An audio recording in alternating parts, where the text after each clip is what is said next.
Halo, Assalamualaikum warahmatullahi ta'ala wabarakatuh. Perkenalkan, nama aku Lailatu Safaria, mahasiswa agribisnis Fakultas Pertanian Universitas Trunojoyo Madura. Pada mata kuliah Ekonomi Bisnis Syariah, kami diajarkan beberapa cangkupan materi, salah satunya adalah musyakoh. Nah, di videoku kali ini aku akan membahas tentang materi musyako. Jadi teman-teman, selamat menyaksikan. Jadi untuk pertama-tama aku akan bahas tentang definisi musako. Jadi musako ini adalah kerjasama antara pemilik kebun dan penggarap, dan kemudian nanti akan ada bagi hasil sesuai dengan kesepakatan yang telah disepakati. Terus untuk yang kedua, aku bahas tentang dasar hukumnya. Nah, di sini ada dua ada dua ada dua dasar hukum. Yang pertama itu dari hadis riwayat Muslim, di mana bunyinya itu di sini dari Ibnu Umar, sesungguhnya Nabi Muhammad Sallallahu Alaihi Wasallam telah memberikan kebun beliau kepada penduduk Taliban. Nah, kemudian nanti itu hasilnya bagi hasil sesuai dengan kesepakatan yang telah disepakati di awal. Terus untuk yang dasar hukum yang kedua, yaitu ada ijma dari Quran surat Al-Maidah ayat 2, di mana itu intinya kita harus saling tolong menolong dalam kebaikan. Selanjutnya itu ada syarat-syarat musakoh. Jadi syarat-syarat musakoh ini yang pertama itu kedua belah pihak itu harus sama-sama mengerti tentang hukum dari musakoh, harus mengerti tentang akad yang akan dilaksanakan. Terus yang kedua, objek musyakoh.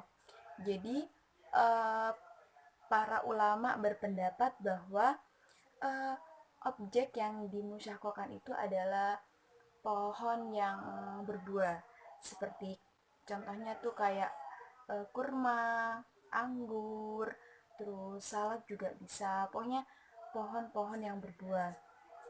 Nah, terus yang ketiga ini, syarat dari musakoh, hasil dari kebun itu merupakan hak milik mereka. Jadi nanti keuntungannya itu terserah nanti dibagi sesuai dengan kesepakatan yang di awal. Terus untuk yang keempat itu syigatnya itu harus jelas. Nah, jadi selanjutnya aku akan bahas tentang hal-hal yang harus terpenuhi dalam musyakoh. Yang pertama itu adalah pohon yang dimusyakohkan itu harus diketahui dengan jalan yang jelas, ketika kita melihat juga jelas. Terus yang kedua, masa musyakoh. Jadi waktu musyakoh itu harus juga jelas. Yang ketiga, jika musyakoh berakhir dan buahnya itu belum masak, nah itu merupakan hak milik dari si penggarap. Terus yang terakhir itu akad yang dilakukan itu harus ketika akad dimulai, ketika akad dilakukan itu pohon itu belum berbuah, pohon itu belum menampakkan hasilnya gitu. Jadi selanjutnya aku akan bahas lagi tentang hal-hal yang membatalkan musyakoh. Nah, ini dia.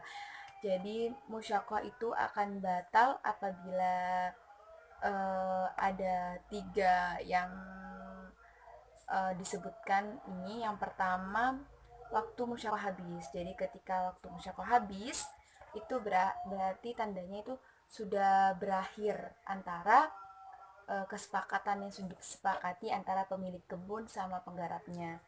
Terus yang kedua itu salah satu pihak itu meninggal dunia.